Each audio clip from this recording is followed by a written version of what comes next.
மறந்திட முடியா இரவு இது, பிரிந்திட முடியா உறவு அது.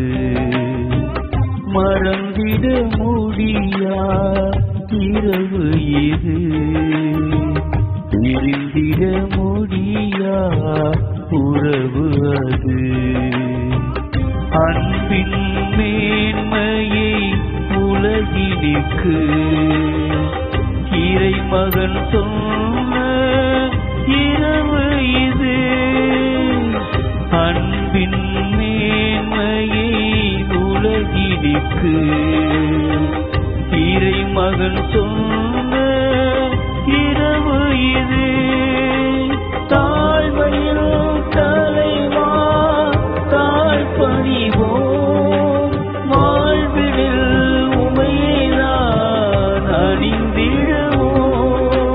மேன்மையில் நாதனை தொழுதிடுவோம், பாவங்கள் தொழுவிடவே அழுதிடுவோம். மறந்திட முடியா இரவு இது. உமது இரத்தத்தால் குலம், மொழி, நாடு, மக்களினமாகிய அனைத்து நின்றும் மக்களை கடவுளுக்கென்று விலை கொடுத்து மீட்டுக் கொண்டீர். திருவெளிப்பாடு 5:9. அன்புமிக்க சகோதர சகோதரிகளே, இனம் முழுவதும் அழிந்து போவதை விட ஒரு மனிதன் மட்டும் மக்களுக்காக இறப்பது நல்லது என்று கயபா கூறிய போது இக்கூற்றின் இறையியல் ஆழத்தை அவர் நிச்சயமாக உணர்ந்திருக்க வாய்ப்பில்லை. அவர் கூறியது என்னவோ ஒரு குறுகிய கண்ணோட்டத்தில்தான், அதாவது இயேசுவின் வித்தியாசமான வீரியமான போதனையினால் கவரப்பட்டு மக்கள் அவர்பின் போக ஆரம்பித்து விட்டதால் ஜூத மதம் அழிந்துவிடும். எனவே யூத மதத்தை காப்பாற்றும் பொருட்டு இயேசுவை அழிப்பதிலே தவறொன்றும் இல்லை என்ற பின்னணியிலேதான் இப்படி சொன்னார். இருப்பினும் தன்னை அறியாமலேயே கிறிஸ்துவை பற்றியோர் மாபெரும் உண்மையை பறைசாற்றிவிட்டு சென்று விட்டார் அவர். ஆதாமினால் வந்த பாவத்தினால் ஒட்டுமொத்த மனுக்குலமுமே சாவின் வாயிலில் நின்றது. எனவே ஒட்டுமொத்த மனித குலத்தையும் காக்கும் பொருட்டு தன்னையே சிலுவை சாவுக்கு கையளித்தவர் இயேசு கிறிஸ்து என்ற உண்மை அவரது கூற்றிலே பொதிந்திருக்கிறது. நான் இறக்க வேண்டிய இடத்தில் கிறிஸ்து எனக்காக இறந்தார் என்ற ஆழமான உண்மையை மனதில் இருத்த இன்றைய நற்செய்தி நமக்கு அழைப்பு விடுக்கிறது. நம் வாழ்வு இயேசுவின் வாழ்வினால் விலை கொடுத்து மீட்கப்பட்டுள்ளது. அதாவது இயேசு தன் வாழ்வை ஈந்து நமக்கு வாழ்வை கொடுத்துள்ளார். அப்படி என்றால் நம் வாழ்வு அர்த்தமுள்ள வாழ்வாக, அவருக்கு ஏற்ற வாழ்வாக இருப்பது அவசியமல்லவா என்று சிந்திக்க நாம் அழைக்கப்படுகிறோம். கிறிஸ்துவினால் நான் மீட்கப்பட்டவன் என்று பிறர் கண்ணுணரக்கூடிய அளவுக்கு என்னுடைய வாழ்வு அமைந்திருக்கிறதா என்று நாம் எப்போதாவது சிந்தித்து பார்த்ததுண்டா? அன்புமிக்க சகோதர சகோதரிகளே, நம் ஆண்டவர் இயேசு கிறிஸ்துவின் அருட்சியலை அறிந்திருக்கிறீர்களே. அவர் செல்வராயிருந்தும் உங்களுக்காக ஏழையானார். அவருடைய ஏழ்மையினால் நீங்கள் செல்வராகுமாறு இவ்வாறு செய்தார்.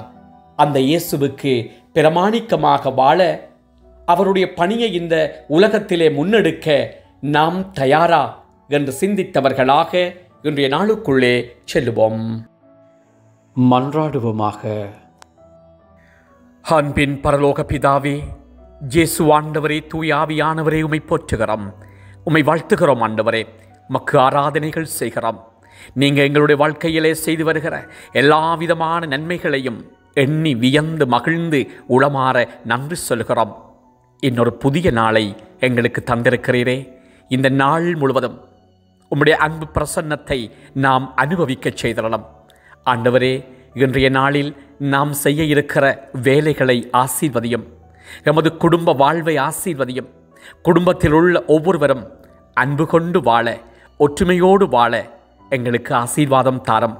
ஆண்டவரே, நாம் சிந்திப்பவை, நாம் செய்ய இருப்பவை அனைத்தும் வெற்றியில் நிறைவேறச் செய்தரலாம்.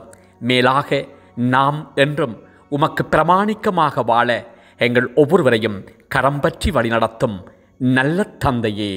ஆமேன், ஆமேன். பாவம் கழுவ வந்த மகன் பாதம் கழுவ துணிகின்றார். பணிவின் வழியில் நடப்பதுவே தலைவன் பாதை என்கின்றார்.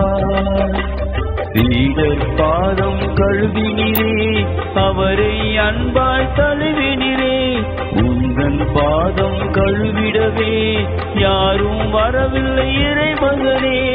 எங்கள் பாவம் துடைத்திடுவாய், மனதில் பெருக்கை உடைத்திடுவாய். எங்கள் வழியை மாற்றிடுவாய், உந்தன் அருளால் தேற்றிடுவாய். மறந்திட முடியா இரவு இது, பிரிந்திட முடியா